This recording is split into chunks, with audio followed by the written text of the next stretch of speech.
10 years ago, before the hotel closed down, a woman named Evelyn checked into room 9 during a storm. Other guests heard her whispering to someone through the night, not arguing, responding like someone invisible was talking to her. At dawn, housekeeping found the room empty. The window was open, the curtain was missing, and Evelyn's voice was still heard in the hallway, whispering, "Don't open the curtains."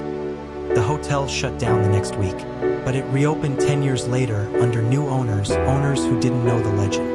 3 friends, Mara, Louis, and Jonah, were returning from a weekend trip when their car started smoking on an isolated highway. "No signal," Louis said, holding up his phone. Rain hammered down. Thunder shook the sky. They had no choice but to walk the road until they saw a faint red neon sign flickering through the storm. It was old too old, the kind of place that shouldn't still be standing. They stepped inside, dripping wet. At the reception sat an old man with a sunken face and yellow eyes that seemed tired of life. "3 of you?" he croaked. "Only 1 room left." He placed a key on the desk. Right as Louis tried to take the key, the old man held it down with a trembling hand. "Listen carefully," he whispered. "Whatever happens tonight, do not open the curtains." "Why?" Mara asked. His voice cracked. "Because it will come in." Room 9 looked like it hadn't been touched in years. Dust on the dresser, peeling wallpaper, faint, rotten smell. But it was dry and warm. Jonah jumped on the bed. "Ghost motel vibes. I like it." Louis tossed his jacket and laughed nervously. Mara walked toward the window. Thick dark curtains covered the entire wall from ceiling to floor, too big for the small window behind them. Something about them felt wrong. She reached out. From behind the curtain, something softly tapped back, like a finger on glass. Tap, tap, tap. She quickly backed away. Louis frowned. "Probably tree branches." "There are no trees outside," Mara said. They all froze. The storm grew worse. The lights flickered. The power went out. Jonah pulled out his flashlight. "Okay, that's creepy." Then they heard it. At first, it sounded like wind in the hallway, but it wasn't wind.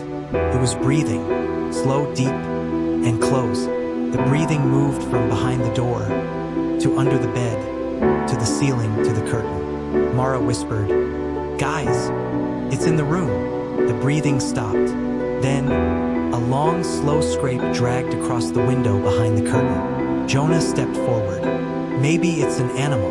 "Jonah, don't," Mara hissed. The scratching grew softer, like something tracing their names on the glass. He reached for the curtain. From underneath, pale fingers, unbelievably long, poked out and curled around the fabric. Jonah screamed and jumped back. Louis grabbed the motel phone, but it played only static, until a whisper pushed through. "Do not open the curtains." It was Evelyn's voice, the woman who vanished 10 years ago. The phone went dead. The curtain slowly bulged forward, as if something behind it was pressing against it. A face-shaped shadow formed on the fabric. No eyes, just a wide, gaping mouth. The mouth opened wider, wider, wider. A deep, inhuman moan echoed across the room. Jonah fainted. Louis dragged him toward the door, but the door wouldn't open. The knob spun on its own. Something was holding it shut. They shoved furniture against the door and huddled together on the floor, shaking. The breathing started again, but not one voice. 3 voices, deep, raspy, hungry, as if there were 3 creatures behind the curtain, all whispering, "Open the curtain."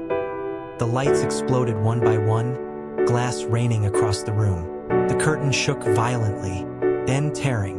Long black arms ripped out, bending like broken branches. They hit the walls, searching, grabbing, reaching. One arm caught Jonah by the ankle and dragged him across the floor. "No!" Mara screamed.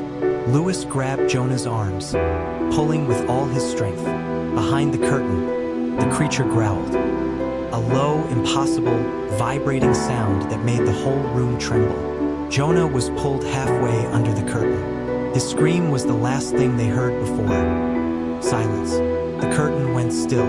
Jonah was gone. Mara and Louis burst out of the room after the suddenly unlocked by itself. They sprinted down the hallway.